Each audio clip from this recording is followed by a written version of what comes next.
Hello, everybody. So, like every Sunday for a little while now, we have dot day. And the question is it the biggest dot yet?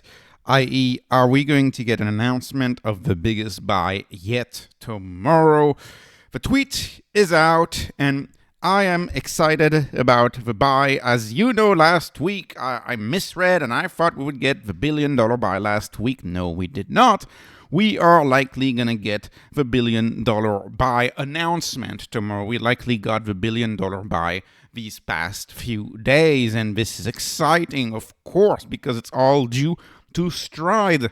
Stride was initially planned to be a $250 million offering, which was upped. It was 4x'd to $1 billion. So the $1 billion offering closed on Tuesday. We know that it turns around really quick. That means he likely bought the Bitcoin on Wednesday, or, if we're luckier, maybe he bought it on Thursday or on Friday. But he likely bought it on Wednesday, so maybe 108, 107. Who knows? It doesn't matter in the grand scheme of things. The price he buys in the short term, maybe it matters a tiny bit, but in the long term, it really doesn't matter.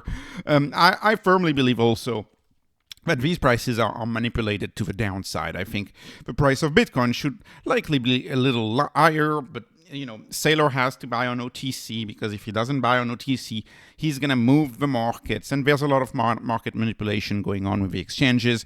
It's tough to know the real price of Bitcoin within like a $3,000 range. It's tough to know. On some exchanges, it's more expensive. On other exchanges, it's less expensive. Binance does quite a few, I don't know what they do, but it doesn't matter in the short run. Over the long run, you're paying a $0.1 million coin is what you're paying. And over the long run, that's going to look very cheap. And that's what matters. And that's why Saylor has quotes like, "I'll be buying the top forever." That's the quotes that he used. He'll be buying the top forever, because 0.1 million for one Bitcoin, that's not a lot of money in the grand scheme of things. I've shown this before. I'm showing it again. The case of Michael Saylor is a case of siphoning. It's the case of being the black hole. There is all of the assets in the world. This map, which is from the Bitcoin 24 model, available on GitHub. It shows all of the assets in the world. And of course, MSTR, the MSTR equity, the ATM on the common shares, that opens up a black hole. That is a siphon in the equity market. It is draining the equity market. It's taking money from the equity market by issuing new shares, printing new common shares, and that money goes to Bitcoin and is introduced to Bitcoin. And of course, Saylor says, "I will never buy. I will never sell. I will never sell the Bitcoin." It's only a one-way flow. It only flows one way from the equity market to Bitcoin. And of course, the bigger story is not draining money from the equity market. The bigger story for MicroStrategy now is going to be draining money from the bond market. And they have three preferred offerings: Strike, Strive, Strike, and now the new one, which is Stride. Stride is the new one that opens big with $1 billion initial offering. And that money is being siphoned from the bond market to Bitcoin. The bond market has had a new black hole opened up, and Bitcoin is just siphoning the money to Bitcoin. MicroStrategy is just siphoning the money to Bitcoin. It's creating a gate. It's opening a portal. It's opening a gate, and it's only a one-way gate. That's the whole idea of the siphon. I like this idea very, very much, where you just open the faucet and the money flows from bonds to Bitcoin via MicroStrategy. And MicroStrategy, of course, earns BTC yield for providing that service. And same in equity. The money flows from equity, the MSTR equity listed on the NASDAQ, in the NASDAQ 100, hopefully at some point in the S&P 500. And these equity, the money that flows to these equities through passive investing, it goes to Bitcoin via a one-way street. That is the MicroStrategy playbook and the MicroStrategy stock. And of course, Saylor loves Strike and Stride much more than he loves the ATM now that he has developed these instruments. My guess is that he will be using less and less the ATM on the common shares. We are nearing the end of the ATM era, and even though I don't really care about the ATM because I'm only a very long-term investor, I know a lot of you really didn't like the fact that he was ATMing so much, so you must be very excited. You must be very happy. A recurring point, a last point, I've made this, what was it, 2 weeks ago I've made this point, I make it again. Are you so sure that MicroStrategy will underperform? You know, we talk about months to cover MNAV months to cover. We talk about how small Bitcoin companies are going to grow much faster now than big Bitcoin companies like MicroStrategy, which is the first one. And the question I always ask is, are you so sure about that? Are we so sure about that? Because, yeah, sure, MicroStrategy now is not going to double the Bitcoin bag via the common share ATM. It's going to be tough to double the Bitcoin bag in a short term. In the short term, it's going to be tough to do that with a common share ATM.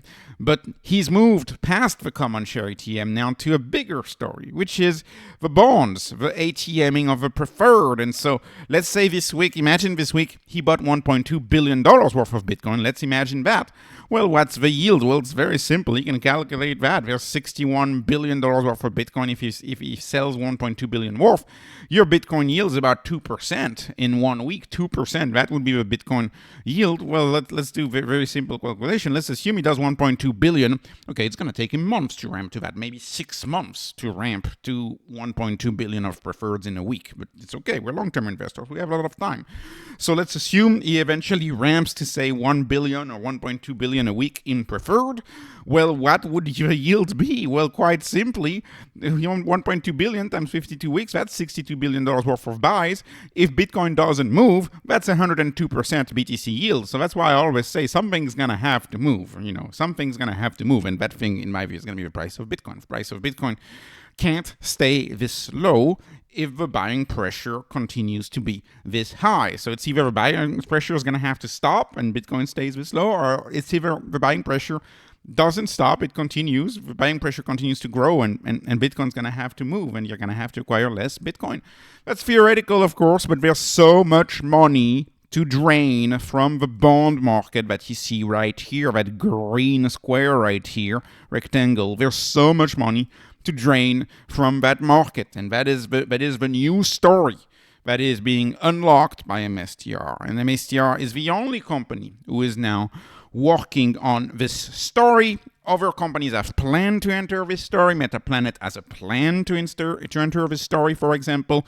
But MicroStrategy is the main game in town for this story. And as far as the convertible debt, as you know, I mostly believe this era is over. I believe the era of convertible bonds is over for now. I think a lot of BTC treasury companies have moved away from that. I may be wrong. We'll see, but I believe that era is over, and now it's going to be the preferred era. The preferred is perhaps the best instrument to drain, to siphon the money away from the bond market and into Bitcoin, and doing that as a one-way street. So this was not financial advice, not investment advice. This is only entertainment. I'm hoping you were entertained. Please like, please subscribe, follow me on Patreon, follow me on X. Thank you for watching, and have a wonderful, wonderful day.